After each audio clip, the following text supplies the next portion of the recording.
Zero darkness, zero voice. Here is the story of one man with a strange light and tiny blisses. A story of wild me lost among wild you.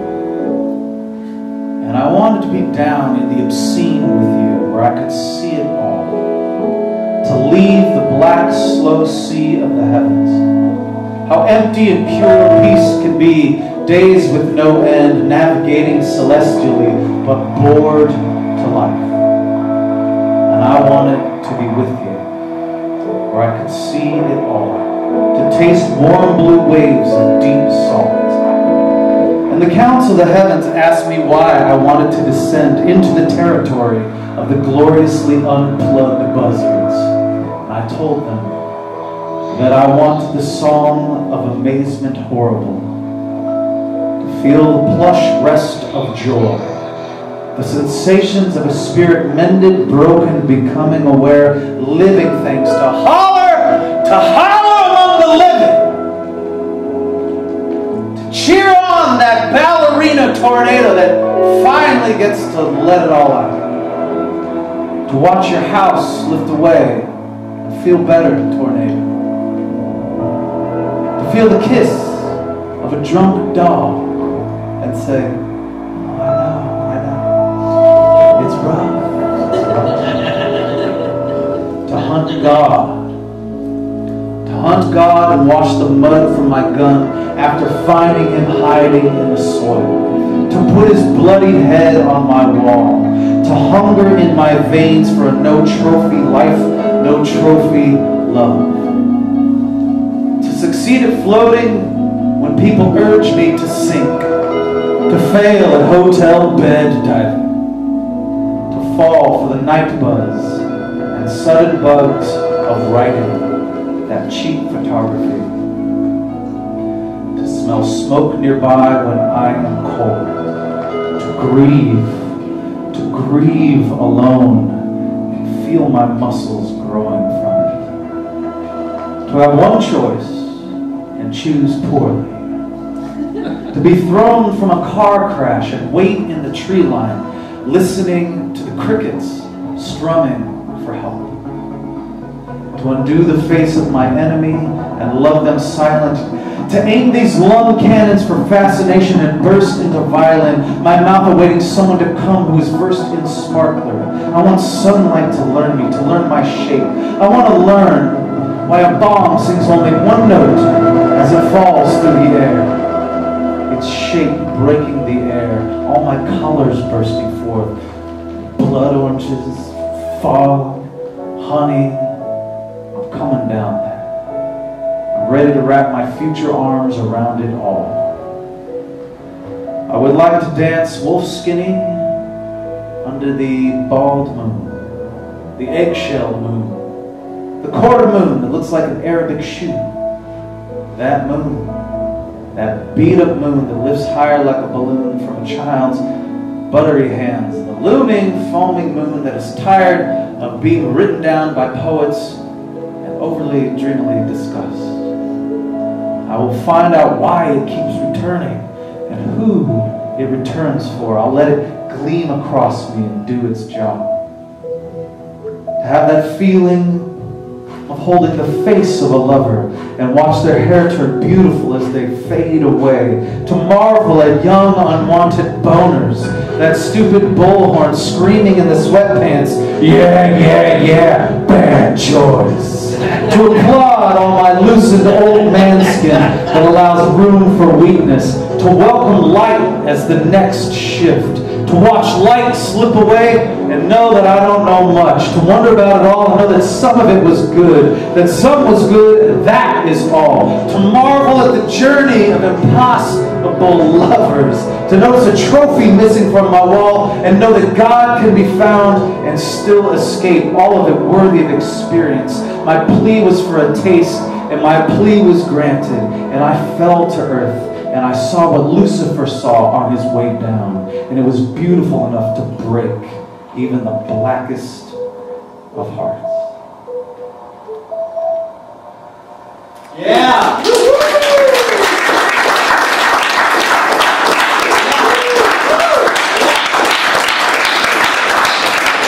That's how we do that. Fucking hell, how did I use this for outer space time?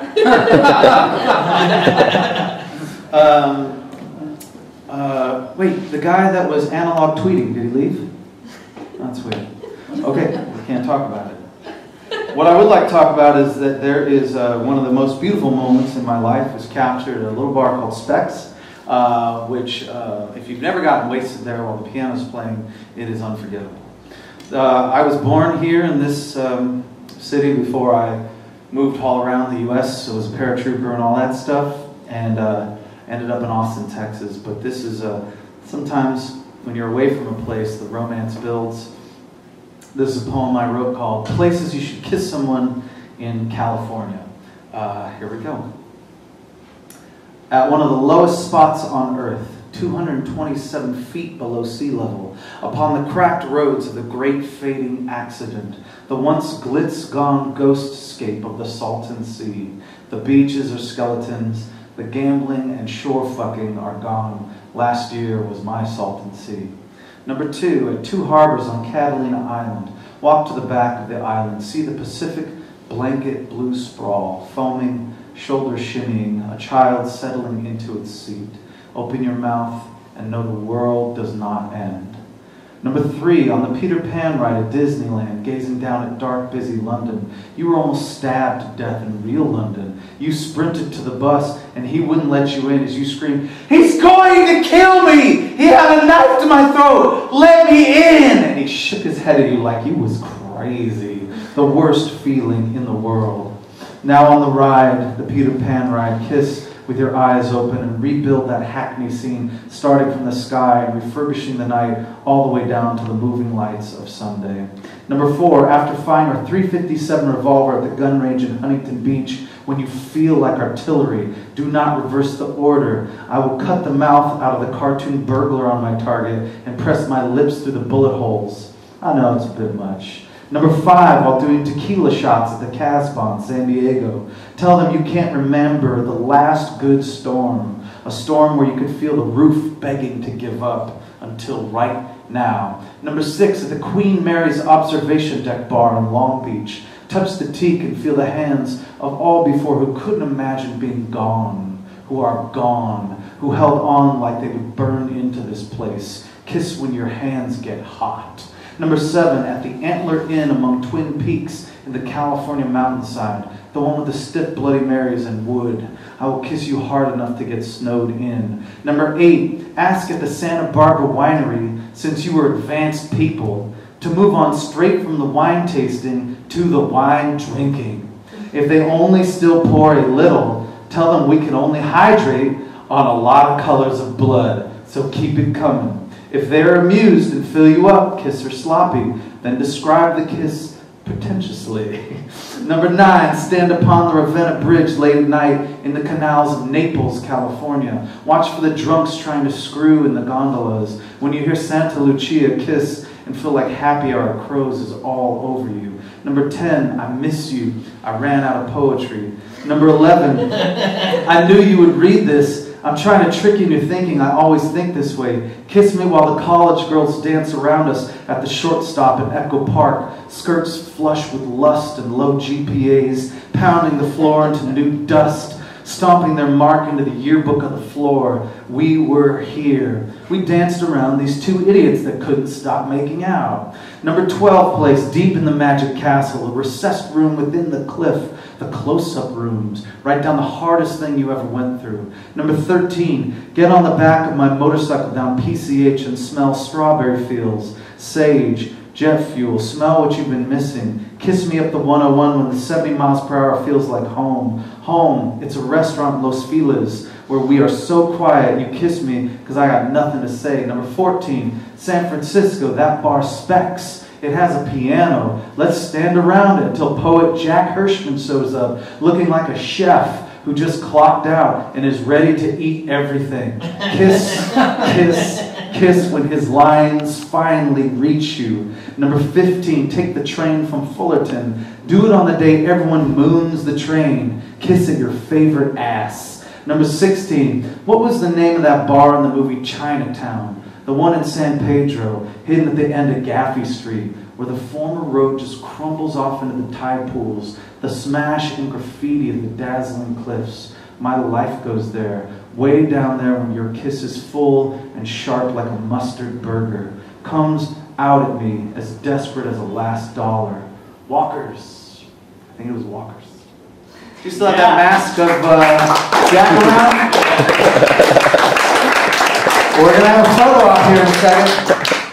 And then we're going to have some music. That was really good. Thank you. Thank you. Does anyone have a camera or a phone? Oh, the sky screamed out at us. Yeah. Poetry is everywhere. So I had a lot of shrimp before I came here. Yeah.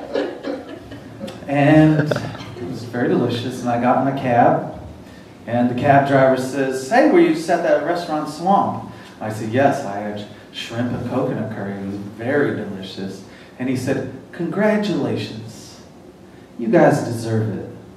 And at first I thought, I was alone, and I thought, should I be offended that he looked at me and said, "You guys"?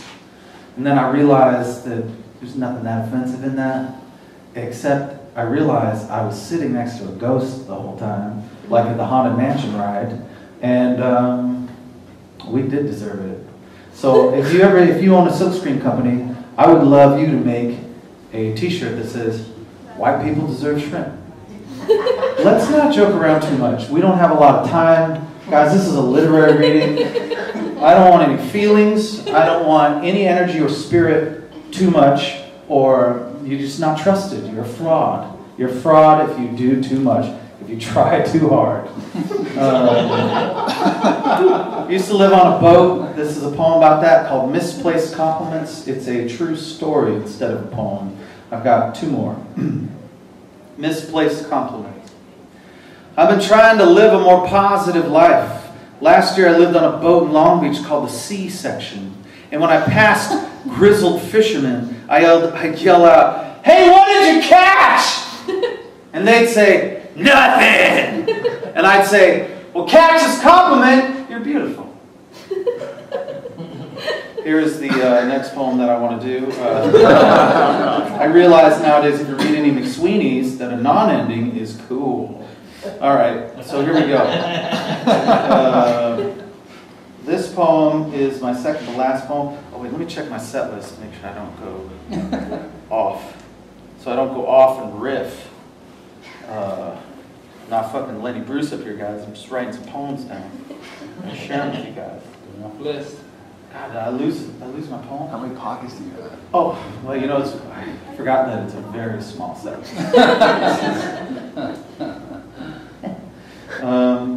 No, we'll skip that.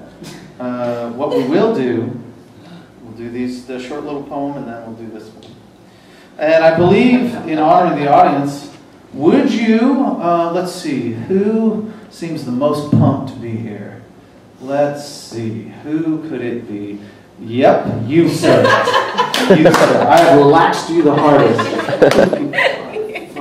Fucking Ambien you hard. Would you rather hear a list of rejected roller derby names I came up with, a poem about hot lava and me falling down a lot, or a poem about... That one. Great. Well, the next one was about how to get $10 out of me. So it's too late. Oh. Yeah. Yeah. Yeah, that's what I wanted. That's what you wanted. That's what I want. The one you hadn't announced yet. Nope. Okay. That money's gone. What? Gone to Piedmont. All right. And I just lost the best dressed dude, so let me make this quick. All right. Nope. That poem doesn't feel right. I'm going to do this poem with a song instead. Here it is.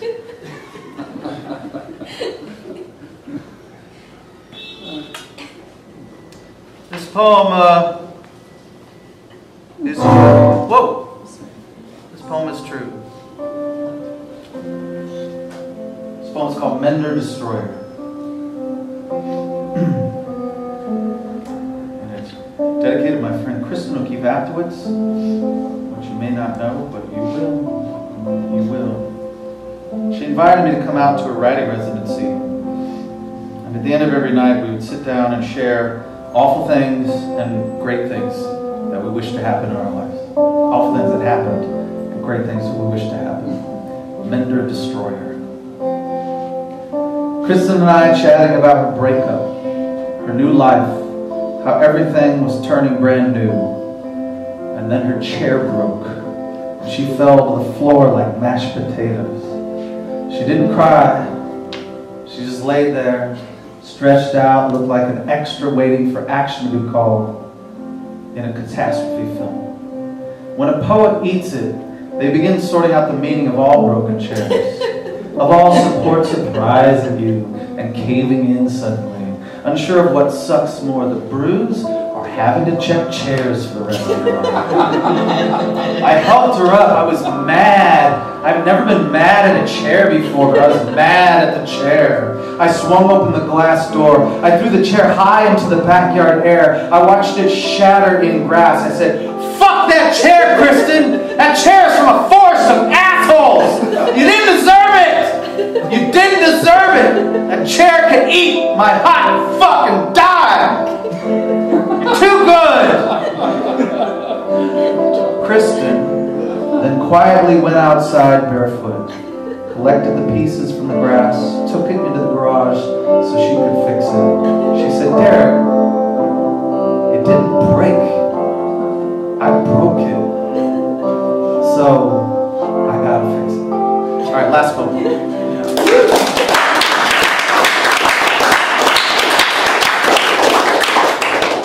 Like Bucky, who I'm honored to read with, and we're going to read tomorrow night at Cine Cave, I have been touring since 1996, and sometimes it's fucking awful, and then sometimes you get so charged up you don't want to do anything else.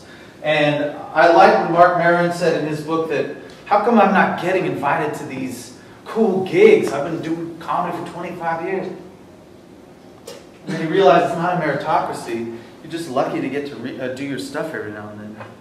And so thank you for listening. You can, well, let's see how it goes. This is the last poem I'm going to do. Any fans of whiskey, raise your hand.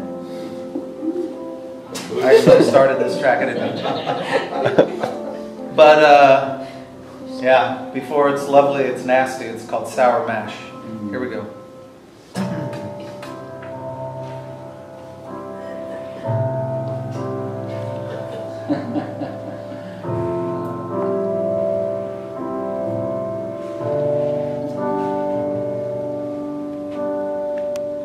So you hit the road with some other white poets. And you washed diner dishes in Dallas for a discount on your meal. And they passed the hat around the audience and you made $50. You bought everyone pancakes. And years later you hit the road alone and they paid you $200. And you bought yourself a flask to make it through every open mic. And then you hit the road with a queer author and a black dude and they paid you $1,500 each. And you knew that now you could make a go of this poetry thing that sucked at your chicken legs and made you wander. You saw yourself changed and you thought this kind of art form could be medicine and not just embalming fluid. And you and the power blonde lady put on shows, poetry shows in aquariums. And the audience said they loved it, but they didn't buy anything. You tried going big and began opening up for rock bands and comics. And you learned quickly that dancing and laughing had a much higher market value than your metaphors. And you took the gigs, you took all the gigs as the gorgeous talked through your sets and licked the love in their phones. And you took the job reading your work at the Chicago party clubs. You read to a room that mingled around your images that broke your ass. And someone came up to you and said, "Derrick, you were great ambiance tonight." Yeah. Fuck. You never wanted to be ambiance. So you applied for the grants and wondered what you'd get to do if you won them all. What but you lost them all. And you didn't know most of the words in the winner's proposals. And the publisher thought you were sexist and manic depressed because you wrote that poem about eavesdropping on your ex-girlfriend during her date after seeing her car parked outside the bar. And you stood behind her listening as she spoke low of you. You just hot crawfished inside and listened like a scene from Mannequin 2. And you couldn't wait to write down all that poison that kept yelling like a dog locked inside a four-door summer. And it burned because what she said was true. And the publisher tried to teach you that real life sells, Derrick, unless it comes across as needy. And go outside and learn the truth that makes people cheer. The truth between strangers, the weather. Listen to how we talk about the weather. Write about the moon, but not about how it fucks up our blood. And no one wanted to risk their book sales by talking about what we all talked about at the bar. You all lied to the interviewer when she said, "Have you ever had a racist thought? Have you ever had a million thoughts at once? Have you ever wanted to murder someone short? Have you ever realized you were lying about love on stage? Have you ever wanted to die because of how you used to be? Have you spent more time writing about living than doing it?" Some of you and your friends in the scene got so turned on by the hunt for the evil ones, the black energy of the losers, you stayed erect for days with your gleaming cocks and your perfect nipple ink. And those friends realized that loneliness was power, and they slipped away. We thought we would make it. We knew that a great line of poetry was a bullet, and that a novel was a long choke, and no one had time anymore for real phone calls or involved dinners. So we nailed fast power by turning to poetry, but we the poets only argued online amongst ourselves and pretended that it mattered. And the reviews came in and said, "Your poetry did not change anything. It just moved the monster to the other side of the room." And you thought about real estate sales and finally eating well. You thought about sheep wrangling residencies where your hands get to touch soil. You thought about becoming a motorcycle mechanic that actually fixes something. Anything to feel real and stop wondering all day about capturing the you don't know what. To fuck when you want to and not ponder the beauty. To drink when you need to and not unlock the diary. To wander in the woods and not look through the pines for a great closing line. To have an internal fuck you every time you look at trees and say, "Oh, they're beautiful and they're wet. What does that mean?" Morning dew ain't day tears, Derrick. Storms are not angel farts. Calm is not the drying, dying frost of love. You used to think poetry was important to only poets, and now you know that that isn't true. Poetry is important to few poets is true. Loom in their libraries. Notice that if they own more than 10 books of poetry, everyone is dead. Writers have a hard time loving right now. So go, close it all down, finish your applications. Then you get a letter. Someone says they needed one of the poems you wrote. Not that they liked it, but that they needed it. You try to laugh it off. But all that comes is that you feel like taking out the trash. And even though you don't know how, you want to skip around like an idiot. And the great amnesia sets in. And it is back to, hello all you bluebonnets swaying across wide, wide Texas. Hello all you animals flying above in the blue, blue laundry. Hello to the quiet someone who removes darts from the other side of night and leaves us with many little holes of surprise light. Thank you, I'm Derrick Brown.